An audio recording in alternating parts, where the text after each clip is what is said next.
Good morning, Kevin. It's Marie Osmond. How are you, my friend? Doing great. It's so nice to talk with you. You know, I just played There's No Stoppin' Your Heart from 1985. When you hear that song, what do you think about? What memories come back? I think I was a fetus. That long ago, huh? You know what? What a great era that was. It was kind of an interesting time in my life. I had just gotten divorced and went to Nashville. You know, to me, music is healing. Sometimes you can't feel things unless you hear it in a song. Mm-hmm. And it was just, that was the era of Meet Me in Montana, Read My Lips, You're Still New to Me, wonderful songs that I did. Mm-hmm. And it was just, 260 days a year on the road playing fairs and festivals and honky-tonks and everything in between. So it was a great time in my life. Mm-hmm. What is Marie Osmond up to today? Well, you know what, Kevin? I am excited. To me, I don't think you should sing unless you are in a place in your heart where you want to. I was married for 20 years. It wasn't the best. And now that I have moved on from that and I'm happy, I feel like singing again. You know what I mean? Mm-hmm. Or at least singing my music. I should put it that way because I have never stopped singing. Mm-hmm. I'm here in Vegas. I'm with this guy named Donnie. I don't know who he is, but he seems to follow you everywhere. I can't get rid of him. I don't know what it is. But we were supposed to be here in Vegas for 6 weeks, and we just signed our 8th year. But music, I have a new album out called Music is Medicine. First time I have been in the studio in a while, and music is my medicine, man, through all my life, ups and downs, everything in between. First song I recorded, Kevin, was Paper Roses. I was 12 years old. Mm-hmm. And, country, I am country. Hey, have you heard that? I'm a little bit country. I think I've heard that somewhere.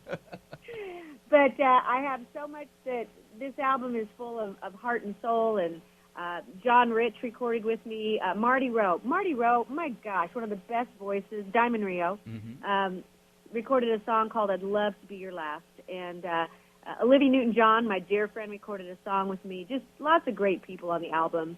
But it's been super fun. About a year and a half in the works with this album. And we still see you on television as well, and you're really known for those Marie Osmond dolls. Tell us why and how you got into the doll making business. When did that happen? Do you know, I just retired. Well, I retired a couple years ago from it. I did it for 25 years. Mm-hmm. And it really was just, everybody has a hobby, mm-hmm. and I sculpt and I design and I create, and it was just kind of my therapy, my art, mm-hmm. whatever you want to say. And, I went on QVC, and it was in retail every place, but, you just can't manufacture them the way you want with the quality anymore. So I retired after 25 years. Mm-hmm. But no, I'm a founder of Children's Miracle Network, and we help 11 million children every year. Music is Medicine. You'll see I just finished the edits last night for the video, which will be out in just a little tiny bit, just like probably next week. Mm-hmm. But I get involved in lots and lots of crazy things, and I enjoy life, and have a lot of passion. It's just an incredible outlet. Music and the work that I do is just really fun. A moment ago, you mentioned Paper Roses, and we're about to play that now. And I want to bring this up. We just lost the legendary Sonny James not too long ago, and he had a hand in this record. Would you tell us your affiliation with Sonny and about how this song all came about? Yes, Sonny. As a matter of fact, if you follow me on my social media, I posted an awesome picture of the two of us in the studio when I was 12. And, he was the first person. As a matter of fact, when I went into the studio, that was back in the day when everything was live, And I think I walked in, there were over like 45 to 50 people, and you had the strings and, the Jordanaires, they recorded backgrounds for, Elvis and all those people. They were there next to me, and everything was just like live, the string section, everything. And I walked in, and Sonny had a ton of hits, and I love country music. That really was the music that spoke to my heart. And my family is all into pop and all of that, and I just kept saying, no, guys, I just want to sing country. And Sonny supported me in that. He goes, Marie, always sing what you love. Sing what your heart says. And I said, country, there's something about country, there was an honesty. And I grew up loving Loretta Lynn, and I love the fact that she was a woman that could have children, and be on the road and do what she loved. And nobody judged her for that, especially, in the 70s when it really was a man's world in music. And Sonny was like, Marie, I know you come from this family, but if you want to sing, you sing it, baby. And we went in there, and he was so supportive and lovely and beautiful, just truly a gentleman and just wonderful, But just I could tell you story after story, but he was just truly one of the sweetest, most loving men I've ever met. Well, let's hear it now. This is Marie Osmond, Paper Roses, produced by Sonny James.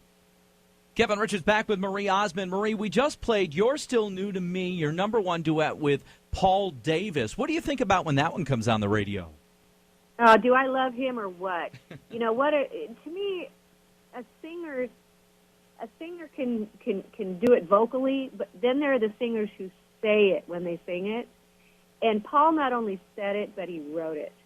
And one of my dear friends, I just adored him. And 65 Love Affair. Remember the song I Go Crazy? Mm-hmm. Big he did all those songs. And then he wrote Meet Me in Montana, too, besides this one. But we did this song together. I said, please sing with me. I got to sing a song with you. You know what? You want to hear something crazy, Kevin? Mm-hmm. I might hold the Guinness Book of World Records of singing with the most people. I've sung with over 500 different people in my life. Wow. That's just incredible. incredible. I know, it's like insane. And but Paul, I said, Paul, I got to sing with you. And then the song went to #1, and we were both thrilled over it. Mm-hmm. We just thrilled. You've been involved in every form of entertainment and media there is, so I want to ask you about a couple of them. When you think about television and your work on TV, what has been your favorite TV role through the years? Favorite TV performance or show you've been involved with, other than the Donnie and Marie show, of course? Do you want to hear something crazy? Yeah. They asked me to fill in for Ripley's Believe It or Not. And it was the most crazy schedule. And I hosted it. And every day it was like 3 bizarre locations with crazy information. Mm-hmm. And if you go on YouTube, they had me do this Dada poetry. Have you ever heard of it? Yes. Yeah. Mm-hmm. But it was like every day from, the world's craziest collectors to Dada poetry. And it was probably one of the most crazy things I've ever done, and I had a blast doing it. But, I've done Dancing with the Stars. I've done, I've hosted, events, even to inaugurations. Mm-hmm. And so, I've done so many crazy things, but I don't know, man. I'm telling you, Kevin, my life's been crazy fun. It has been, even a run on Broadway. Tell me about your favorite Broadway show or role that you've had on the Great White Way. King and I, absolutely one of the greatest experiences, because I had 3 weeks to learn that role with the British accent and everything. And working for Rodgers and Hammerstein was such a great gig. But, I have kind of a weird voice, Kevin. I sing many different styles of music. And if you come to Vegas, you'll see I do everything from, my country hits to, Nessun Dorma. I sing opera. Mm-hmm. And I love music. Music is medicine. And I love one of the songs, one of the words that says, I hate how they categorize it, because there's only 2 kinds of music. It's either good music or bad music. And so, but I think King and I was such a wonderful role. Kevin Gray just passed away, who was the King with me. But it was an incredible experience, truly a wonderful role to play. Earlier we talked about Sonny James, but when you were starting out in music, especially country music, who are some of the artists around that time that might have been supportive of your career as you were a young child, or people you remember working with when you just got started in country music? Oh, gosh, I think I've worked with everybody, Kevin. Mm-hmm. I really don't know anybody. Seriously, my life is so weird. I worked, and these aren't country people, but I grew up, I was 14 when we started the Donnie and Marie show. So, I worked with Frank Sinatra, Sammy Davis Jr., Elvis Presley. I worked with Groucho Marx. Mm-hmm. He was a dirty old man, pinched my butt, but I did it. And we debuted people like Britney Spears and Christina Aguilera, and Jessica Simpson, people like that. But as far as country people, oh my gosh, you name Merle Haggard, Mel Tillis.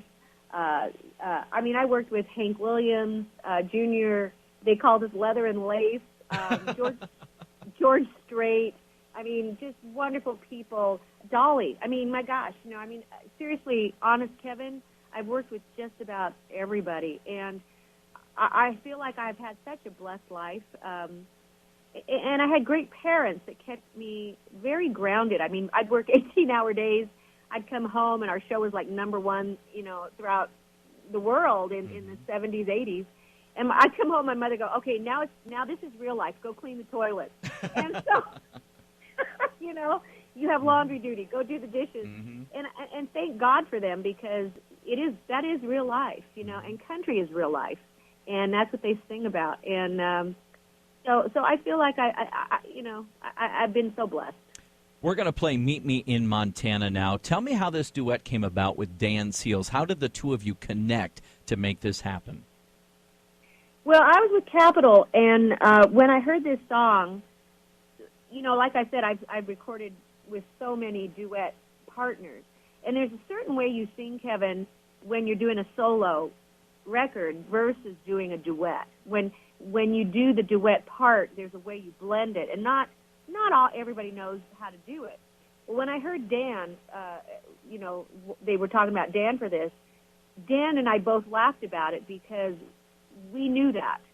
And when we went into this, it was like, oh my gosh, because he was part of England Dan, John Fort Coley. He'd had so many hits, and he had, Bop With You Baby and all that stuff. And we went into the studio and did this song in 2 hours. Mm-hmm. And it was just one of those things. It's like, thank you. I know somebody who knows how to do a duet.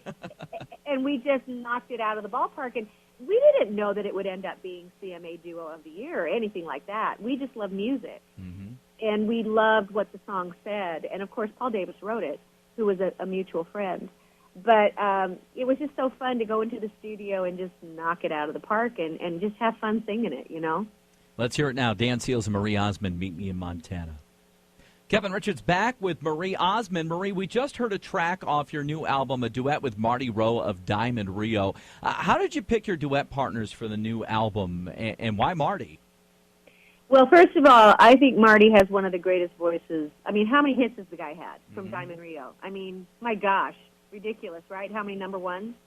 But Marty was struggling with his voice, and he had some stuff. And I think Marty's singing better than he's ever sang. To me, it's about the song. That's who you partner up with, and Marty's voice is perfect for this. You hear.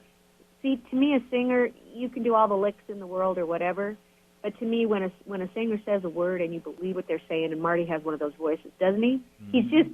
He's just a beautiful voice, and that song is so. It just speaks to my heart. I mean, I don't care if I'm your first love. I just want to be your last, and to find that home, I call it. I know what that is. I had I was divorced, and then I was married to my second husband for 20 years, and it wasn't the greatest marriage. And then I found, my first husband and I got back together. This crazy thing happened. We started dating. I married him again, and I even wore the same wedding dress. I couldn't put my arms up in that sucker, but I wore that dress. And so this song to me speaks to so many people that go through those ups and downs in life, in the heart. And when you find it and it's home, it's just a beautiful place. You are quite active on social media, on Facebook and Twitter. You have a lot of fun with your fans. Looking back, do you wish we had social media back in the 70s when you were having that big TV show with your brother? What do you think about that? If we had it back then, would you want it back? Well, we called it fan clubs back then. And, I used to answer a lot of letters. My mom, we were very involved in creating a magazine called Spotlight and, different things like that where we would post pictures and what our family would do. And so in a way, I think I've always done some form of, I guess you can call it social media. I'm also on Instagram. But on that one, it's The Real Marie Osmond because somebody tried to take my name and I said, well, that's okay. I'm the real one. But but I have always, I don't know, I think, Elvis was a really great friend, and he loved my mom. Everybody has their Elvis story, but he loved my mom and would talk to her for hours and hours and hours. His mom and my mother, they kind of looked alike. Mm-hmm. But he said, and I remember this as a very little girl, he would say, make sure that your kids stay close to their fans. He goes, I didn't have that. and it's lonely without them. And I believe that. You know, they are my friends. I don't have a sister. I mean, I have my brother Jimmy, but you know. And but I don't know, maybe it's that female heart that I have. I'm the only girl, and I just love connecting to the fans. I love that relationship, and that's why I do all my social media, and I enjoy it. You got started very young, and today there are a lot of young people in the music business, country and pop, but you've managed to survive, stay relevant for 50-plus years. So what is your advice to this new group of singers coming along if they want to have a career that lasts as long as Donnie and Marie Osmond? What would you say to them or pass along to them? Formaldehyde is good. That's the real secret. You know what? I believe that hard work is crucial. But more than that, you know, you have to keep reinventing yourself. Garth is a very dear friend of mine, Tricia. You know, Garth just keeps marketing. You keep, but more than anything, you stay true to your passion, and mine has always been the music. You have to love what you're doing. And you know, everybody, you know, you meet the same people going up as you do coming down, and you just be a good person, right? Mm-hmm. And I believe that it pays off in the long run. But I feel blessed. I feel like God has been incredibly good to me. I mean, you know, I was thinking about it the other day, Kevin, that there aren't a lot of women who have lasted as long as I have in this business. And I really believe that a lot of that is just being blessed. Mm-hmm. And I appreciate the fans. I'm telling you, they are the ones that ride this beautiful wave with you. And they have been there for years and years, from Paper Roses on. And it's been so fun with this new CD, because it's been a while since I recorded. And just to hear their comments and support it. But I can sing things now, Kevin, that I could never believably say even 20 years ago. Mm-hmm. Because I've lived that life, like the duet with Olivia. There was nobody that could sing that song with me better than her, because we have both lived life, and we've been through the sad and the lonely and the pain and everything, and the heartbreak and the happy and the joy and everything in between. So I don't know, I feel very blessed, and really just gratitude and hard work, and keep being, you know, inventive. It's like there's a new sound on the radio. You know, you got to stay with it. You can't keep doing the same old thing that you keep doing. You keep working. That's the thing. Keep staying relevant. Marie Osmond, thank you for being with us. We're going to play your brand new song. Tell us the story behind Music is Medicine, how you found it, why you recorded it, and why it's the first single for you off the new album. Well, I believe in music. Man, I believe music can say things that sometimes our mouths and our brains and our hearts just cannot communicate. And it is medicine. It is the beat of it, the tone of it, what it says. And music has always been and it's funny, my drug of choice. You know, I never got into that scene. And people go, how have you stayed away from all of that over all these years? And I always said it was my music. And so, you know, when I heard this song, and I was talking to everybody, I said, man, this is my mantra. This is what I believe. You know, you talk about how do you stay relevant in this business. You don't get caught up in it. You keep it about the music. And it really has been, because I have a weird voice. You know, I sing many different styles of music. If you come to Vegas, you know, I sing opera, I sing everything. Mm-hmm. But music, whatever it is my medicine. And country music has always been the heart and soul of my life. And so I just felt like this was the first best song, because I'm still here. Mm-hmm.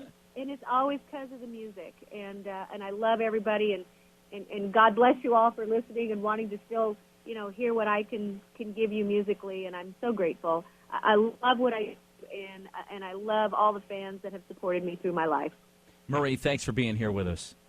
Oh, you are darling. Thank you, Kevin, and I hope you like the album. It has been a work of love, and it's so fun to sing every single song on it.